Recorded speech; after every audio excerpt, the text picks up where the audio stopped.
আপোনালোকৰ আছে যে 8 মিটাৰলৈকে পানী ৰাখিব 11 মিটাৰলৈকেও ৰাখিব যেটো এওঁলোকে কৈছে যে চেষ্টা কৰিব যে 11 মিটাৰতো ৰাখিব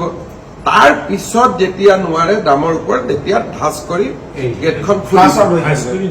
খুব গ্ৰেজুৱেলি মানে গেটখন খুলি থাকে আপুনি ধৰক একেলগে খুলি নিদিয়ে বা হাফটো খুলি দিলে গ্ৰেজুৱেলি যাতে পানীটো গৈ থাকে আমাৰ ৰিজনটো হ'ল এইটোৱে যে আৰু যদি 2 ঘণ্টা আগৰ পৰা আমি খুলিব পাৰোঁ ধৰক পানীটো যেতিয়া আহি জমা হয় এনেকুৱা বলিয়া বৰষুণত আৰু কুচনিঙৰ কথাটো নাহে এইটো আপোনালোকে টেকনলজিকেলি পিছত আমি পাতি মই বুজিলোঁ যে আমি এনেকে পানী আহিছে পানীটো run of the water type এৰি দিলোঁ তেতিয়া সৰু গৈ থাকিব 8 মিটাৰৰ সেই বস্তুটো নাপায়গৈ কাৰণ ইট ইজ লাইক এ জলবোমা টাইপ হৈ গ'ল না যে উই হেভ ক্ৰিয়েটেড এ বম দেন উই ৰিলিজ দ্য বম যদি আমি তাক ক্ৰিয়েট নকৰাকৈ ৰাখিব পাৰোঁ এইটো আপোনালোকৰ ড্ৰিলটোৱে কাৰেকশ্যন কৰিব লাগিব আপোনাৰ উপায় নাই তেনেকৈ বনোৱা আছে but we need to change the drill মই কথাটো ঠিক কৈছোঁ মানে আমাৰ পানীটো আপোনালোকে কোন তাৰিখে এৰিলে 29 তাৰিখে ৰাতি আমি 31 তাৰিখে ৰাতিপুৱা 1:40 প্ৰথম পানী কেইটা 29 তাৰিখে 31 তাৰিখে ৰাতিপুৱা 1:40 29 তাৰিখে গধূলি পানী পানী আছে 30 তাৰিখে ৰাতিপুৱা 1:40 এৰিবলগীয়া হ'ল ৱেডাৰটো যে বেয়া বৰষুণ হ'ব এইটো আপোনালোকে কেতিয়া গম পালে মেট্ৰলজি আমি এইটো 29 তাৰিখে গধূলি 7:38 আমি খবৰ দিয়া হৈছে পানী এৰিব লাগিব বুলি কোৱাতকৈ অলপ গেলে কি হয় না অলৰেডি আমি তাত হেৰি দাম পৰীক্ষা আছে তাত পানী নাই গেট খুলি থোৱা নাই কিন্তু পানী অলৰেডি দাম আছে পানী বেছি নাই সেইকাৰণে খুলিবলগীয়া হোৱা নাই পানীটো আহিব আমি টোটেল 9 ঘণ্টা টাইম দি দিয়ালৈকে আমি 6 ঘণ্টা আগত বন্ধ কৰোঁ আমাৰ ব্যৱসায়লৈকে 9 ঘণ্টা মোক কথাটো অলপ টেকনলজিটো বুজিব দিয়ক বৰষুণ ওপৰত পৰিব আপোনালোকে কথাটো গম পাই যে অমুকটা বজাৰ পৰা বৰষুণ দিয়াৰ সম্ভাৱনা আছে পানীটো যিখিনি আগৰ পানীটো ৰিজাৰ্ভ হৈ যিখিনি থাকে সেইখিনি আপোনালোকে খালী কৰি দিয়ে কৰি দিছোঁ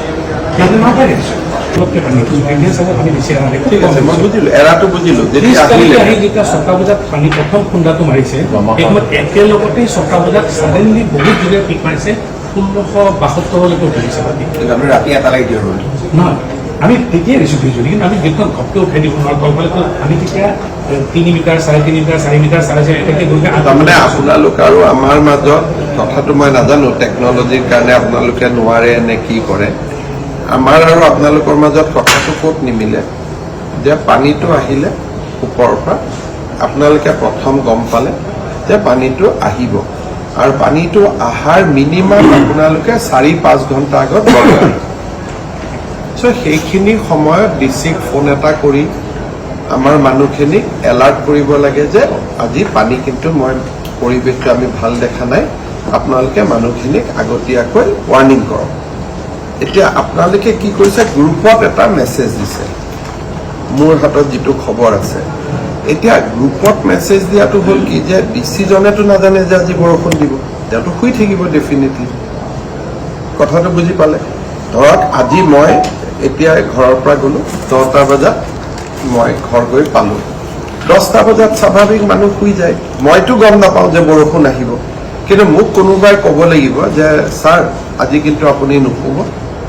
হেভি ফ্লাড আহি আছে আমি হয়তো গেট খুলিবলগীয়া হ'ব পাৰে তেতিয়াহ'লে ডিচিজনে কি কৰিব তেওঁ লগে লগে মানুহখিনিক এলাৰ্ট কৰিব এতিয়া আপোনালোকৰ হৈছে কি ইউ প্ৰিপেয়াৰ ৰেকৰ্ডছ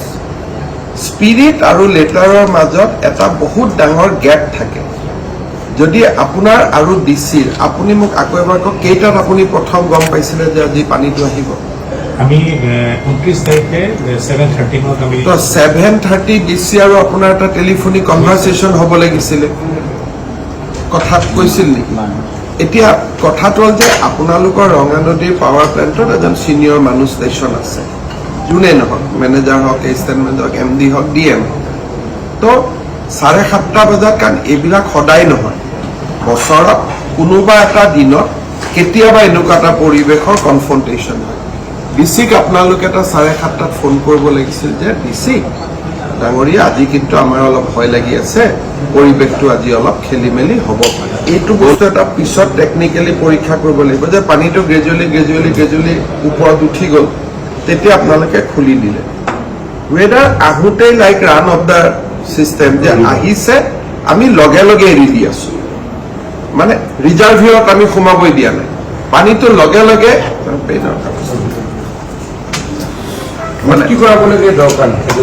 মানে আমি যদি সেই মুহূৰ্তত 4 ঘণ্টা ৰিজাৰ্ভিয়ত পানী নিদি অহাৰ লগে লগে পানীটো এৰি থাকে, it will be gradual and slow' release. আপোনালোকে কি কৰে, পানীটো আহে জমা হয়, যেতিয়া অভাৰফ্ল' হ'ব আৰম্ভ কৰে তেতিয়া আপোনালোকে এৰি দিয়ে। কিন্তু টেকনলজিকেলি এইটো পাৰে নে নোৱাৰে মই নাজানো, আপোনালোকৰ এইটো চাব লাগিব যে 10% জমা হলে এৰি দিয়ক, 10% জমা হলে এৰি দিয়ক, 10% জমা হওক এৰি দিয়ক, তেতিয়া একেলগে ফ্ল'টো নহয়। এতিয়া মোক চিফ ছেক্ৰেটাৰীয়ে কৈছে যে গ্ৰুপত আপোনালোকে এটা মেছেজ দিছে, ইমান মানুহৰ জান মালৰ ক্ষতি হয়, গ্ৰুপত মেছেজটোৱে এনাফ নহয়, কাৰণ ডিচিটো শুব। এই বস্তুটো যদি আপুনি চাই যে অল দিজ আৰ মোবাইল আৰু হোৱাটছআপ, বাট ইয়াৰ ভিতৰত আপোনাৰ আৰু ডিচিৰ যোনে ইয়াত নবহক কিয়, এই কথাটো মই যোৱাবাৰ যেতিয়া মই এবাৰ গৈছিলোঁ ৰঙানদীত তেতিয়াও আপোনালোকক কৈছিলোঁ যে ডিচি আৰু আপোনালোকৰ মাজত এটা হটলাইন থাকিব লাগে। তাৰ পিছত প্ৰচেছটো যে আজি কিন্তু পানী বৰ দুজন অসমীয়া মানুহে কথাহে পাতিব লাগে যে আজি বৰ পৰিৱেশটো বেয়া হ'ব, অইনবাৰত কিন্তু মই অইনবাৰতকৈ বেছি বেয়া দেখিছোঁ, তেতিয়া ডিচিৰ দায়িত্ব ইয়াত হ'ল যে ফাৰ্ষ্ট ৱাৰ্ণিং মেছেজ, আপোনালোকে মেছেজটো কি বুলি দিয়ে, কেনেকে দিয়ে, কাৰণ বিভিন্ন সময়ত মেছেজ আহি থাকে যে আমাৰ ইণ্ডিয়ান মেট্ৰলজিকেলে প্ৰায়ে বৰষুণৰ মেছেজ দিয়ে, কিন্তু বৰষুণ নহয়। গতিকে মানুহৰ এটা ধাৰণা হৈ যায় যে এই মেছেজবিলাকৰ কিমান কেজুৱেল মেছেজ ফোন কৰি ক'ব লাগে ভয়ানক। আপুনি কৈছে আমি ইমান এৰিম, protocol has been don't go by documents. আপোনাক এতিয়া আপুনি যদি কৈ আছে যে ইমান নামিল, আপোনাক যদি মানে ঠিক আছে, এতিয়া মই আপোনালোকক এইখিনিকে ৰিকুৱেষ্ট কৰিম যে এই কথাটোৰ কাৰণে এটা মই চিফ ছেক্ৰেটাৰীকো কৈছো, দুটা কথা পাৱাৰ জেনেৰেশ্যনৰ কাৰণে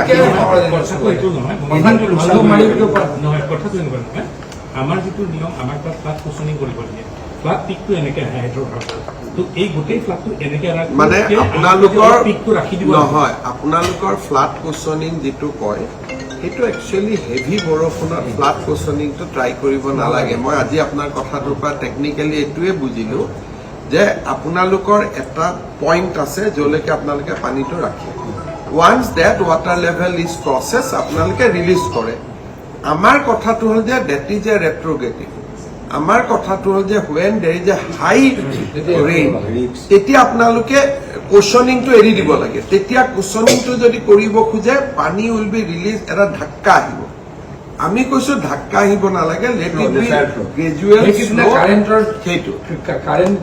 নহয়, এওঁলোকৰ ড্ৰিলটো হ'ল এনেকুৱা, মই কথাটো বুজি পালো। ধৰ এওঁলোকৰ আছে যে 8 মিটাৰলৈকে পানী ৰাখিব, 11 মিটাৰলৈকেও ৰাখিব, যিটো এওঁলোকে কৈছে যে চেষ্টা কৰিব যে 11 মিটাৰতো ৰাখিব। তাৰ পিছত যেতিয়া নোৱাৰে দামৰ ওপৰত, তেতিয়া ধাচ কৰি গেটখন